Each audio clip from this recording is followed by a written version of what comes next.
अच्छा भाई, differential equations की बुनियादी बातें तो बहुत सारी हो गई हैं और आप ये भी जानते हैं कि इसका ताल्लुक यकीनन डिफरेंशिएशन और एंटी डिफरेंशिएशन या इंटीग्रेशन से है, जिसमें होता ये है जो कि दरअसल ढलान की निशानदेही करता है कि x में तब्दीली के y में तब्दीली बटा x में तब्दीली,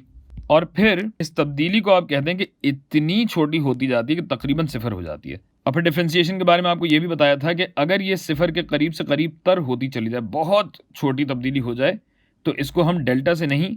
या ट्राइंगल से नहीं, हम इसकी निशानदेही करना शुरू कर देते हैं लेटर डी से। y में तब्दीली dy, बिल्कुल ना होने के बराबर वाली तब्दीली, और x में बिल्कुल ना होने वाली तब्दीली dx। अच्छा,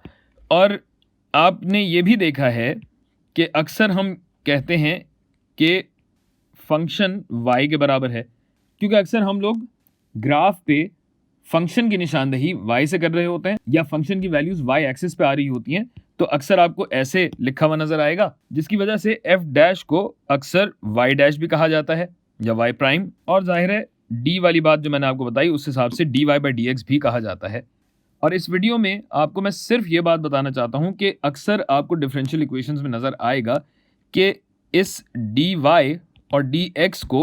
एल्जेब्रेकली इस्तेमाल किया जाता है। यानी हमें तो पता है कि ये d का मतलब कोई मुतगय्यर नहीं है, d का मतलब है y में तब्दीली, x में तब्दीली। जिस चीज़ के साथ भी d लगा होगा बहुत ही छोटी सी तब्दीली की निशानदेही कर रहा होगा d। लेकिन डिफरेंशियल इक्वेशंस को हल करने के हवाले से अक्सर होता है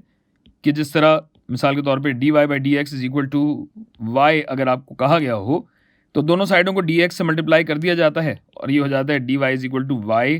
dx, जो कि एल्जेब्रेकली सही चीज़ नहीं है। मगर सोल्यूशन के लिए इसको हम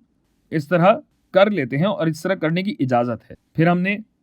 y पे अगर इन पूरी चीज़ों को तकसीम कर दिया तो 1/y dy is equal to dx हो गया। अब इस तरह हम इंटीग्रेशन कर सकते हैं, y को एक जगह कर लिया, x को अलग कर लिया हमने, और इंटीग्रेशन मुमकिन हो सकती है। एल्जेब्रेकली ये दुरुस्त हो या ना हो, लेकिन इसको इस तरह इस्तेमाल किया जा सकता है। सिर्फ ये बताना था इस वीडियो में।